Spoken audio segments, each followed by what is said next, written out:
Hello and welcome back to Extraordinary. I'm happy to report that we've surged past the 500 download mark, so thank you to all the listeners out there.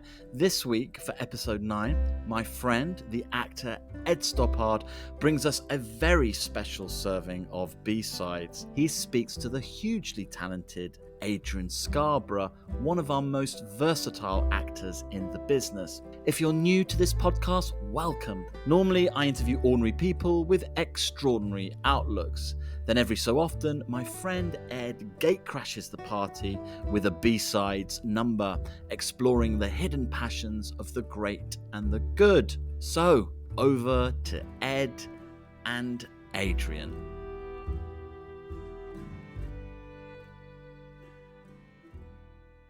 How do you both know each other? What was the TV show or film or theatre piece that brought you two together? Well, to be honest, it's a little creepier than that, which also seems to be a theme of these podcasts. But anyway, I was admiring Adrian Scarborough from afar long before he even knew of my existence, I suspect. Aid, if I may, I first saw Scarbs on stage at the National Theatre in, I think, 1995, and he'll correct me if I'm wrong, in a production of Rosencrantz and Guildenstern are Dead. Yes, it was 1995. That was the year my son was born. It was you and Simon Russell Beale and Alan Howard. Great Alan Howard, yes. Great. Much missed Alan Howard. Much missed. You know, this is a somewhat controversial thing to say, although I feel I have a sort of somewhat protected status. For me, it's the definitive Rosencrantz and Guildenstern are Dead. I'm just going to. How many have you seen, though? I mean, you know, out of what? I've probably seen 4. Oh, right. Okay. Oh, very good. You know, you never saw the original, presumably. No, I wasn't alive in 1966. You weren't around then. There was a 50th anniversary platform at the National Theatre, so in 2006, presumably. And Ted Petherbridge and Johnny Stride, who were the original Rosencrantz and Guildenstern, they read a bit of the play at this platform. You know, and in their defense, they hadn't done it in 50 years. And they were pretty good, actually. What was weird, though, was that they read a scene with the player. And my dad read the player. And, you know, by his own estimation, he ain't no actor, my dad. He's an excellent raconteur and a reasonable writer, but he's not an actor. And I suppose maybe wisely, he didn't choose to perform the role of the player. He simply read the words in the correct order. So the whole thing was a bit discombobulating because Ted Petherbridge and Johnny Stride, you know, they're actors to their core. So, you know, they gave it some welly. And then there was my dad, you know, sort of giving it the telephone directory read. But anyway, even under those less than ideal circumstances, I could tell that Ted Petherbridge and Johnny Stride were probably pretty terrific in the original. However, I'm sticking to my guns. And for my money, you and Bealey were the best. And Alan Howard. I mean, you know, David Haig last year, or was it year before, the Vic was fantastic, but quite a kind of different interpretation of the player. But Alan Howard, I mean, he can do no wrong. But you two were excellent. So 1995, 3 years before I went to drama school and met Marcus, I saw you on stage and I just thought you and Simon were fabulous. But I remember you vividly. Oh. I remember it vividly because it was just an extraordinary experience. I'd been playing Hamlet in Coventry at the Belgrade Theatre. It's best left there, by the way. And, no, truly. And the extraordinary thing about doing that play alongside rehearsals for Rosencrantz and Guildenstern are Dead, what I'd have to do is, I do a performance of Hamlet in the evening, and then I'd get on the train really early the following morning in the Midlands and go down to London, rehearse Rosencrantz and Guildenstern are Dead at the National Theatre in rehearsal room 1 with Tom Stoppard and Alan Howard and Simon Russell Beale. And then at about 3:00, they'd let me go and I'd go back up to Coventry to do a performance of Hamlet in the evening. But what's extraordinary is when you look at it from when you're playing Hamlet and then you're suddenly sort of thrown into the other side, it's very easy to get the two plays quite confused. Oh, please tell me. On a couple of occasions. Where you sort of wonder which side of the line you should be standing. Tell me, you just started tossing coins in Coventry. Exactly. Yes. But didn't you two work together then? Subsequently, yes. Then we first sort of seriously came together on Upstairs Downstairs, the remake. That's right. For the BBC. The remake. This time it's personal. You were upstairs and I was firmly downstairs. But we had a wonderful time. It was a lot of fun doing it. It was a lot of fun. Yeah, we had a great time. We had Keely Hawes and Claire Foy and Eileen Atkins and Jean and Annie Reid and just a whole host of fabulous people. Really, really wonderful. Art Malik. And we had a wonderful time. Anyway, Marcus, you're keen to crack on, I know. Yeah, do your wonderful introduction. Right, well, okay. Well, that remains to be seen, doesn't it? But anyway. Right, well, I'll do something.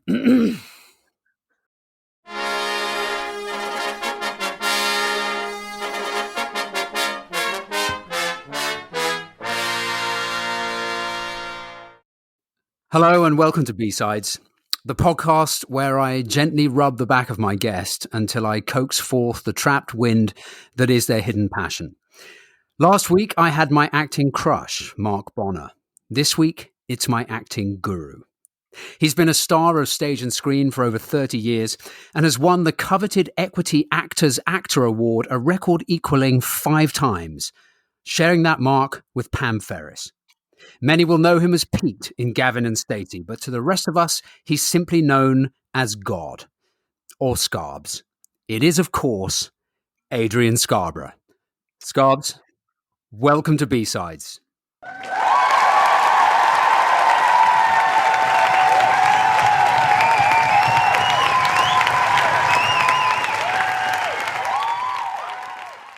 That's the nicest introduction I've ever had. I'm going to put that on my CV.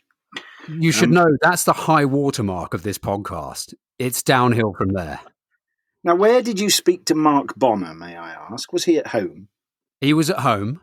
That's in Berkhamsted, which is where I am now, where I live too. Yeah, he's literally just up the road from here. Do you ever have you kind of had a socially distanced, coffee or a wave or a... No, we have been in touch with one another recently, though. He's going to read some short stories for me, which is very nice. To send you to sleep in the evening or something? What? Exactly. It's the only way I can get off these days. Well, I didn't realise that this podcast would have this level of synchronicity, but I'm thrilled. Listen, so we had a wonderful time on Upstairs Downstairs, which I think was 2010, and then the second series was 2011 or something. And then, unless I've misremembered, the next time we worked together was on the wonderful but sadly ill-fated Leopoldstadt. Yes. Is that right? Yes. Well, you could say that sadly. You could say the same of Upstairs Downstairs, probably. Well, we fell foul of a thing called Downton Abbey somewhere along the line. That was bizarre. Scarbs, just give me a kind of little sort of a 30-second vignette of Leopoldstadt, the play by my old man, which you and I both had a wonderful 6 weeks rehearsing and 7 weeks performing until COVID shut our doors. Yes. Do you remember, when did you learn about... Well, I've subsequently been told that you and I were both cast at a garden party, which your dad was at, incidentally, and through, I think. And yes, we were both cast, but I didn't know that was the case at the time that it happened. So apparently we were having a conversation in the middle of the Chelsea Physic Garden. You and me sat at a table, and the director and your father were both sort of looking in our direction, and the director suggested us both for 2 of the leading roles in the play, despite the fact that we weren't aware of the fact at the time. No. Is that true? And at least one of us was wildly miscast. Thanks. No, I was referring to me, really. That's right. I mean, it was a sort of moment of insight, divine inspiration, maybe. But how fantastic to have landed a role without even knowing it. Do you know what I mean? Not only that, you've landed a cracker. You've landed a really good role. Well, it was a cracker. For several weeks after, I didn't even know. Yeah. And you were absolutely fantastic in it. And well, so were you. But anyway, Leopold, we will be back with luck, hopefully. Who knows? Who can say? And the set is still at the Wyndham's Theatre, as is my bottle of first night champagne, which I really must pick up at some point. Yes. Does champagne get better with age? Oh, yeah, without a doubt. Oh, well, then I'd leave it there then. Scarbs, one of the USPs, and actually really the only USP of this podcast, is that I don't know the B-side of my guest. However, in the interests of full disclosure, and because I'm doing this for free and therefore will not do any acting, I think I may know what your B-side is. Only because I know you. However, you may have thrown me a curveball, and it will be, it will be the high flying trapeze or something. But anyway, Adrian Scarborough, would you please reveal for the listening public your B-side?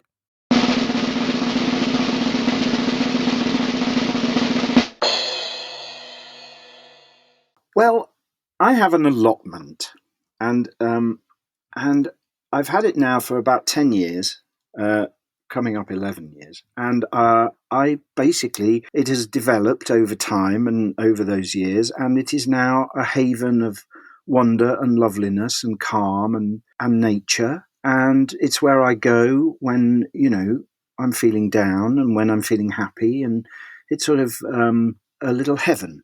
A sanctuary. Is the perfect word, a sanctuary where I can go no matter how I'm feeling, and it always somehow makes me feel better. And I, particularly over the course of COVID, it has changed beyond recognition. It was always a bit, I'd got it to a place in a position where, because as a jobbing actor, one doesn't always know when you're going to be around, for growing season. So I got it to a place where I could, if I wanted, cover over a load of beds. If I was, say, working down in Bristol or Swansea, Cardiff, or, further afield, I could just kind of cover beds over and not bother with them that year, and they'd be all right, and they wouldn't go to seed, and, roots would not take root. Yes. And it would sort of still survive, ready for next year when I could kind of get back to it. But over COVID, it's just gone crazy. It started with these 2 blackcurrant bushes. My marriage started with 2 difficult blackcurrant bushes as well. Yeah. And I finally thought to myself, look, now is the perfect moment to move those bloody blackcurrant bushes and get them somewhere else where they are a much more appropriate place. So I did that, and that took about a day and a bit. Yeah. Because they were very old and I had to dig down very, very deep in order to get them out. And then I thought, well, what am I going to do now? So I looked at the big holes and thought, well, I better construct a bed of some description that I can use. So then I started thinking about expansion of the site. It's on this place called Sunnyside, which is at the sort of east end of Berkhamsted. But there's a saying which is they don't call it Sunnyside for nothing, because it's set on a hill and it's south facing, and Berkhamsted wit, it bloody well gets hot. It is extraordinary. You must have looked like what's his name? Oh God, what is his name? The bloke. I don't know where you're headed. The bloke. I'm thinking, well, Monty Don, the guy who advertises the betting platform 365. What am I trying to say, Ray? What am I trying to say? Ray Winston. Ray Winston. Oh. Thanks, Marcus. That's why you're the best producer in the world. Sorry, Ray Winston. Yeah. So you look like Ray Winston in Sexy anyway, Beats. As you know. Yes, exactly that. Just that colour. Yeah. A sort of, yes. Hurtling towards Trump. Adrian, yes. Adrian, can I ask, what are you currently planting then? Is it runner beans, peas? Shall I do a list of what's up there at the moment? Well, broad beans have just finished. They've just gone over, essentially. So, and did you get a good crop? I got a great crop. Yes, it's definitely time to clear them, though. and make way for perhaps leeks. Great autumn vegetable, take you all the way through the autumn and the winter into next spring. Indeed, you can just leave them in the ground. They're amazing. How much quantities are you producing? How big is your allotment? So my allotment is 5 poles. That's how they're measured. They're measured. The allotments at Berkhamsted are measured in poles. So what's a pole in new money? I probably have. So my front allotment is about 30 meters long. Yeah. By about 5 meters wide. And it's basically, I have lots of separate beds, which are all separated by these fantastic stone paths. Because if you live on the edge of the Chiltern Hills, what you will discover when you shove a fork in about 3 inches into the ground is an awful lot of stones. Right. So flint, essentially. So all of my paths are made out of flint, and every time I find a bit, I just lob it on a path. Did you build those paths? Yeah, so I built the beds and I built the paths, and so anyway, broad beans. It's quite big anyway, 30 meters. Yeah, and then I now have the back plot, which is another 30 meters, and that has fruit on it essentially. So raspberries, blueberries, strawberries, red currants, black currants, white currants, all that kind of thing. Pear tree, apple tree, plum tree, that kind of stuff. I'm curious to know, does this have an impact on your kitchen then? I mean, is this... God, yeah. Oh, God. I mean, from now until September, we cannot move for bloody courgettes. I mean, it's just... That sounds like heaven to me. Yeah, but is it though? After a while, I've never eaten that many courgettes. Maybe I have a threshold which I've never reached, but I'll take your word for it. No, truly, you'd reach it. And people just, in the end, they turn into marrows. People just leave them so long. The lovely thing about courgettes is, how often do you get a courgette that you can eat when it's only about, 6 inches long? And I would say that is the perfect size for a courgette because it remains sturdy whenever you apply heat to it or salt to it. It's fantastically crunchy and tasty and lovely. So the best idea with courgettes is just not to let them get too big when they get all... And what are you doing? What are you doing? Roasting it? Oh, I mean, any number of things, yes. We make lots of tomato sauces as well, and we can freeze those, pop them in the freezer, Yeah. I don't want to throw a spanner into the marital works. Yeah. But on the rare occasions where you and your wonderful wife, Rose, have an argument about something, do you find yourself kind of glowering and saying, I'm off to the allotment, and pulling on your coat and slamming the back door and stomping off down to the allotment for a few hours? Is it a retreat? Yes, and as you say, it's a sanctuary. And one of the reasons that I got it in the first place was when the kids got to sort of 12, 13, 14, life at home got quite difficult because my wife had a place where she could go in the centre of Berkhamsted. She was working out of an office behind the town hall. And also she has always looked after our garden at home, and I'm not allowed anywhere near that because it's for flowers and remarkable propagation. And very beautiful it is too. I mean, it looks like bloody Chelsea. It's glorious. But I sort of didn't have a place of my own. And it was suggested that I got an allotment. And the reason I actually got it was because for 2 reasons. One, I wanted a shed. And I'd always wanted a shed. And there wasn't enough room in our garden to have one. So I thought, if I get an allotment, I can have a shed and I can just sit in my shed. And then I really, really like, and it's a terrible admission, I like petrol power tools. Nothing and I thought, wrong with that, the other thing that I listen, do Adrian, you're amongst friends. All right? We have no secrets here. All right? I can you will receive nothing but positive regard. No judgment. So I now have a petrol strimmer and a petrol mower, which kind of, ticks many boxes. Well, me. Yeah, that's belt and braces right there, isn't it? Yeah. Oh, yeah. It does it all. So now... You got a chainsaw? No, but I know a man who has. Do you? God, and he lets me use it. God, I wish I did. Carry on. Yeah. Well, obviously, the growing things kind of came later. Because the only rule... Wait a second. Hang on. Are you saying that for a period of time, the allotment was just fallow. And it was really just you in a shed fondling petrol-powered tools. Yeah, I got a petrol mower, and one of the rules is that you've got to keep your grass paths clear. Yeah. So for the first season, is that like the first rule of allotment club? Yeah, I mean, essentially, it's just it's de rigueur. You got to do it whether you like it or not, and you got to do your edges, and you got to make sure that it looks pretty good. Yeah. Now, the other rule is that you have to look like you're cultivating something. And that is literally the only rule. So if you have a plot that's completely overgrown, apart from one tiny corner of it where you're growing one swede, the chances are they'll leave you alone. If you're not growing anything at all and it looks like it's all going to seed and you're not taking care of it, then they will get onto you and you'll get a stern letter from what the Sunnyside Allotment Society, otherwise known as the SAS. Yes. Best in the business. Yeah, the average age of each member being about 83. Yeah, brilliant. We've got old Jeff and young Jeff, and young Jeff is about 83, and old Jeff is about 97. Love it. Fabulous. And so, listen, I've got this somewhat tired and strained theory, but Marcus and I are flogging this poor horse until it really is dead.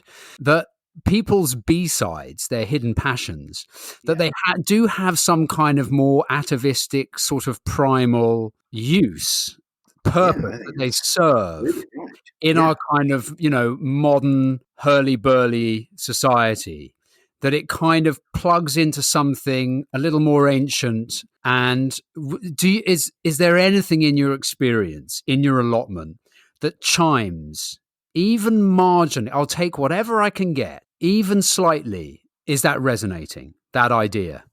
Absolutely it is. Oh, thank God. Absolutely it is.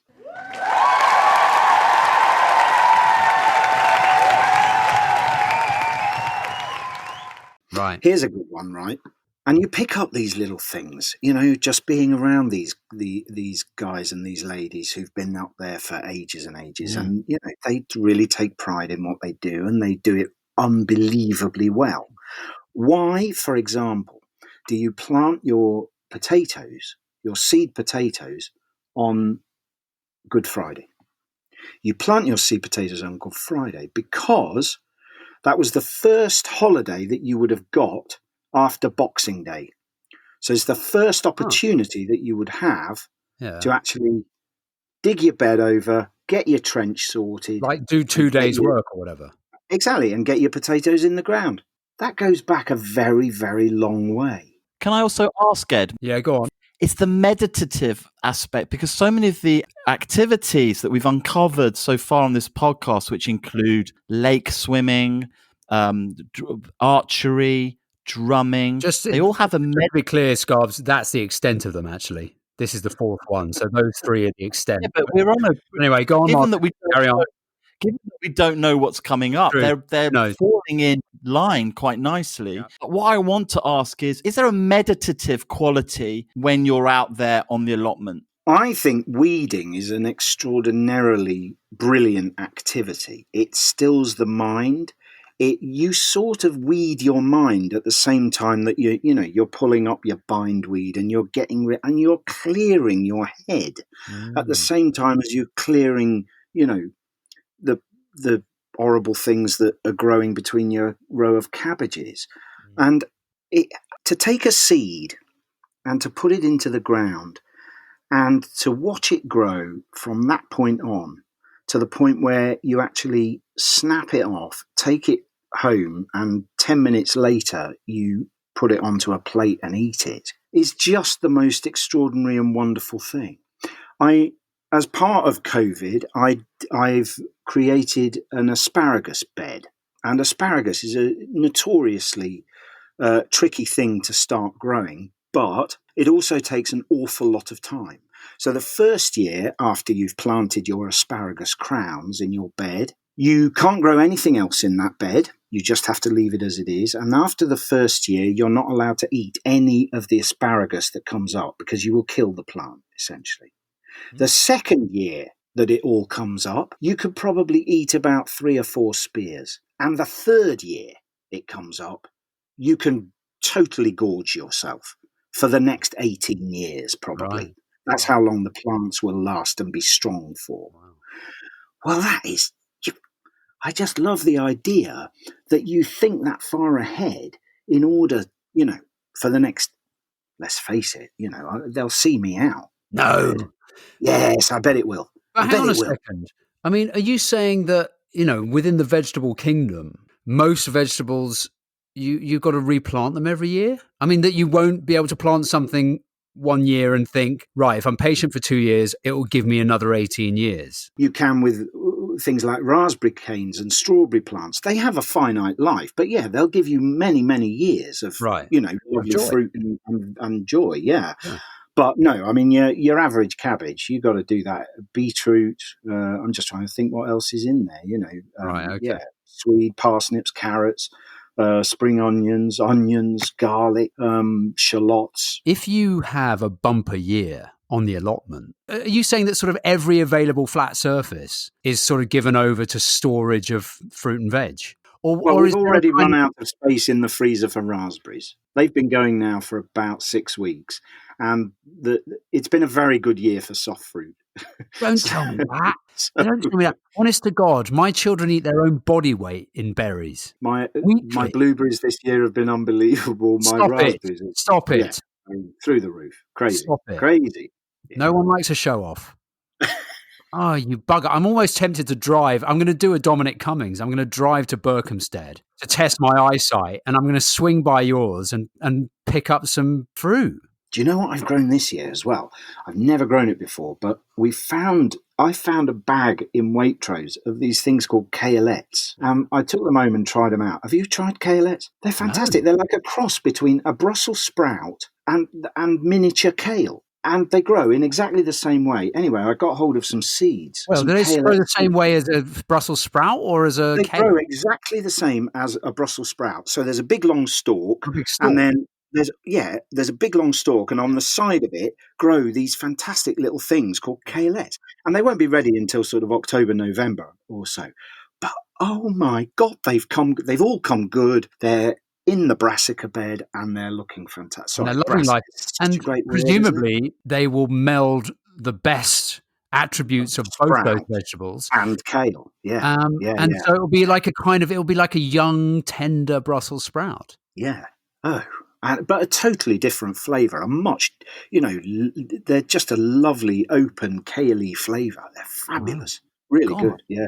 I love your enthusiasm and your sort of exuberance. But how could you not be? Because when you've gone to the trouble of sort of propagating something and you've put it in the ground and you've applied a bit of water and a bit of sunshine, and then suddenly this thing sort of rewards you by giving all this wonder back, to sort of see it day after day after day.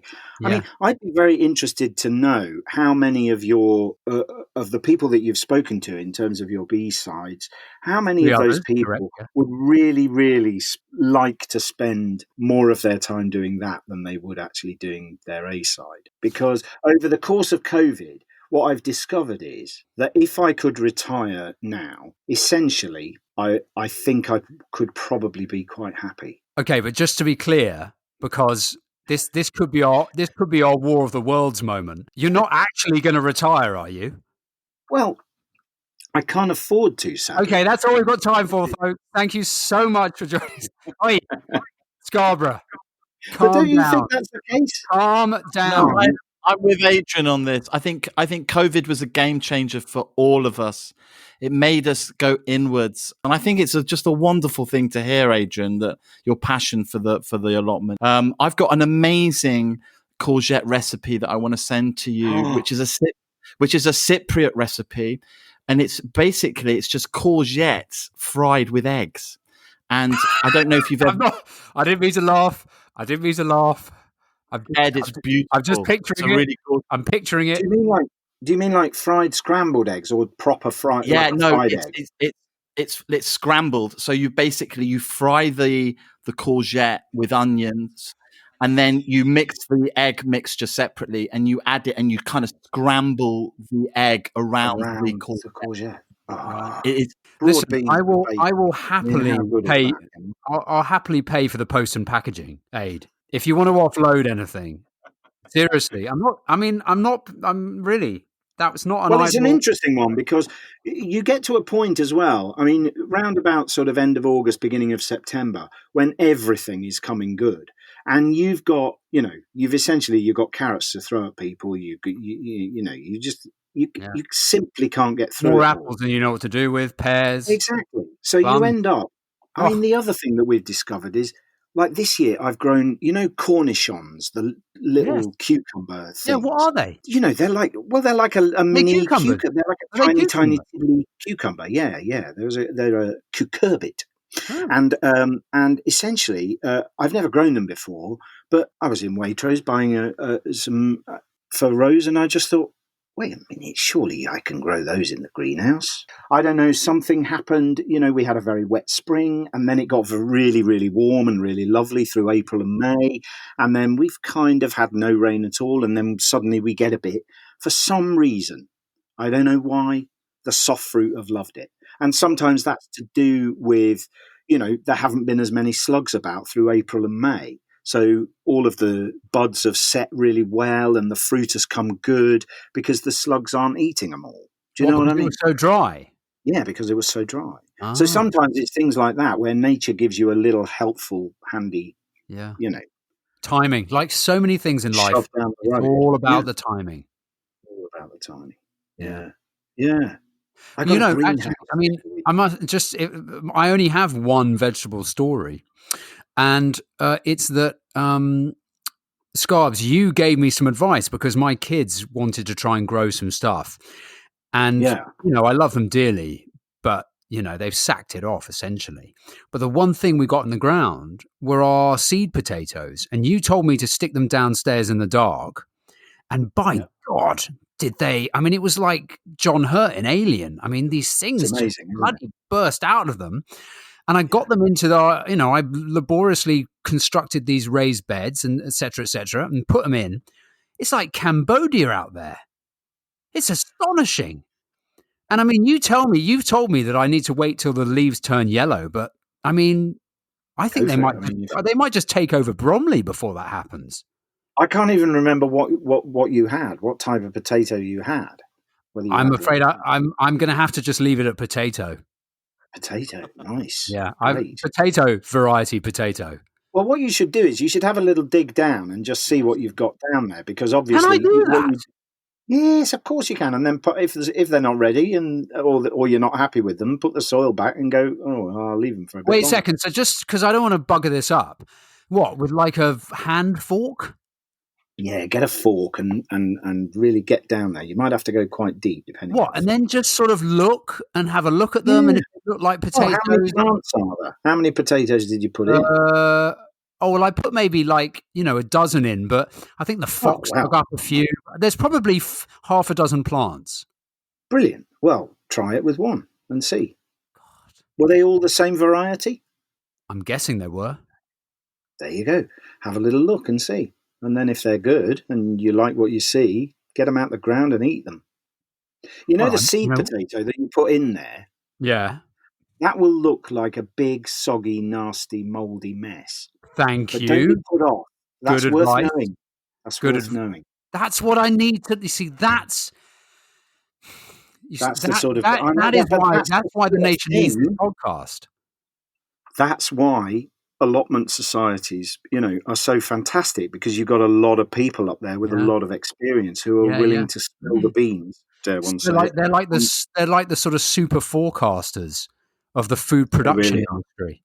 Yeah. They're the weirdos. With the greatest respect, Scarbs, you're the weirdos that Dominic Cummings has been saying he needs to sort out the civil service.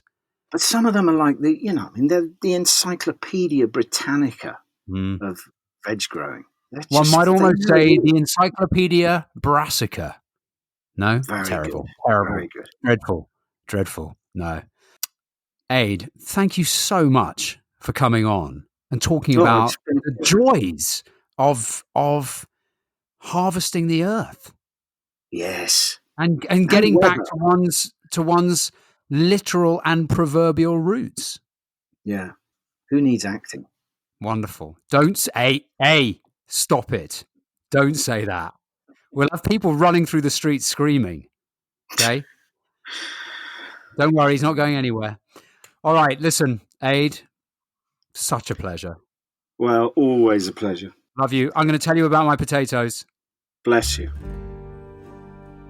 And that was the charming and effervescent Adrian Scarborough talking with Ed Stoppard. Next week will be our final episode in the first series of Extraordinary.